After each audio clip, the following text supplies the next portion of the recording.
اب امام طبرانی کی روایت پڑھ رہا ہوں، جو امام طبرانی نے المعجم الصغیر میں اور المعجم الاوسط میں بیان کیا، اور امام حیثمی نے مجمع الزوائد میں، اور اس کو امام سیوطی نے اپنی جامع الاحادیث میں بھی نقل کیا۔ اب وہ روایت پڑھ رہا ہوں۔ عن عمر بن الخطاب رضی اللہ تعالی عنہ قال قال رسول اللہ صلی اللہ علیہ وسلم لما اذنب آدم الذنب الذي اذنبه رفع راسه الى العرش فقال اسألك بحق محمد الا غفرت لي۔ آدم علیہ السلام نے پھر آسمان کی طرف دیکھا اور حضور کے اسم پاک کو عرش پہ لکھا پایا، عرض کیا باری تعالیٰ میں واسطہ محمد مصطفیٰ سے تیری بارگاہ میں توبہ کرتا ہوں، معاف کر دے۔ اور پورا مضمون دے کر جو میں نے بیان کر دیا، پورے مضمون کے اینڈ پر اللہ پاک کا ارشاد فَأَوْحَى اللَّهُ إِلَيَّ آدَمَ إِنَّهُ آخِرُ النَّبِيِّينَ مِنْ ذُرِّيَّتِكَ، تیری ذریت میں سے آخری نبی ہے، وَإِنَّ أُمَّتَهُ آخِرُ الْأُمَمِ مِنْ ذُرِّيَّتِكَ، اور ان کی امت تیری اولاد نسل میں سے آخری امت ہے، وَلَوْلَاهُ يَا آدَمُ مَا خَلَقْتُكَ، اگر محمد پیدا نہ ہوتا تو تو بھی دنیا میں پیدا نہ ہوتا۔ یہ امام طبرانی کی روایت۔ اب بڑے لطف کی بات بتانا چاہ رہا ہوں، ہم نے ابھی تھوڑی دیر پہلے اس حدیث بخاری میں علامہ ابن تیمیہ کی نقطہ نظر سے جو اختلاف کیا، یاد میں آیا نا، وہ تھا کہ وصال کے بعد ان کو توسل پہ پرابلم تھا، ایک گمان تھا کہ نہیں ہونا چاہیے۔ اب حضور کے وصال کے بعد کی بات ہماری ان کے درمیان مختلف بھی تھی، مگر پیدا ہونے سے پہلے حضرت آدم نے حضور کو وسیلہ دیا جب کوئی بھی نہ تھا، اس پر علامہ ابن تیمیہ ہمارے ساتھ متفق ہو گئے، اس میں ابن تیمیہ متفق ہو گئے ہمارے ساتھ۔ اور اب میں علامہ ابن تیمیہ کو کوٹ کر رہا ہوں، سن لیجئے۔ علامہ ابن تیمیہ، ان کی کتاب مجموع الفتاوی، نوٹ کر لیں، اب اس کو کوٹ کر رہا ہوں، مجموع الفتاوی جلد 2 صفحہ 151، علامہ ابن تیمیہ کو، وہ دونوں حدیثوں کو بیان کرنے کے بعد وہ لکھتے ہیں کہ اللہ پاک نے اسی طرح پورا واقعہ دے کر فَأَخْبَرَهُ اللَّهُ أَنَّهُ سَيِّدُ وَلَدِكَ، اللہ پاک نے پھر حضرت آدم نے جب وسیلے سے دعا مانگی تو اللہ پاک نے بتایا کہ تیری اولاد کا سردار ہے۔ فَلَمَّا غَرَّهُمَ الشَّيْطَانُ تَابَا وَاسْتَشْفَعَا بِاسْمِ إِلَيْهِ، یہ روایت آقا علیہ السلام نے خود بیان کی، جو علامہ ابن تیمیہ کر رہے ہیں۔ طبرانی اور حاکم نے سیدنا فاروق اعظم کا بیان کیا واقعہ، علامہ ابن تیمیہ مجموع الفتاوی میں حضور علیہ السلام کا بیان نقل کر رہے ہیں کہ آقا سے پوچھا گیا متا کنت نبیا، یا رسول اللہ آپ نبی کب سے بنے، آپ نبی کب سے بنائے گئے؟ اس پر علامہ ابن تیمیہ آقا علیہ السلام کا جواب نقل کرتے ہوئے لکھتے ہیں کہ جب زمین بھی نہ تھی، آسمان بھی نہ تھا، کچھ نہ تھا، اس وقت بھی عرش کے ستونوں پر محمد رسول اللہ لکھا ہوا تھا اور میرا لقب خاتم الانبیاء لکھا ہوا تھا۔ یہ سارا بیان کرتے ہوئے چلے آ رہے ہیں علامہ ابن تیمیہ۔ اور اللہ پاک نے حضرت آدم اور حوا کو جنت میں آباد کیا تو انہوں نے دیکھا کہ میرا نام جنت کے ہر دروازے پر مکتوب تھا، میرا نام جنت کے ہر درخت کے ہر پتے پر تھا۔ ارے جنت کا ہر درخت بھی مصطفیٰ کے نام پر ہے، جنت کے ہر درخت کا پتا پتا، بوٹا بوٹا حال ہمارا جانے ہے، جانے نہ جانے تو ہی نہ جانے، باغ تو سارا جانے ہے۔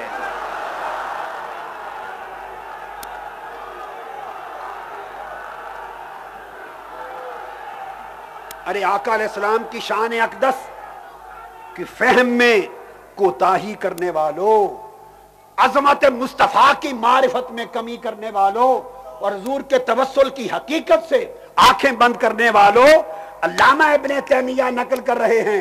اور لطف کی بات یہ ہے، یہ دو روایتیں جو دے رہا ہوں دونوں کو لکھ کر ابن تیمیہ نے رد نہیں کیا۔ میں آپ کو محدثانہ اصول بتا رہا ہوں، اختلاف ہو تو آخر پہ رد کر دیتے، رد نہیں کیا۔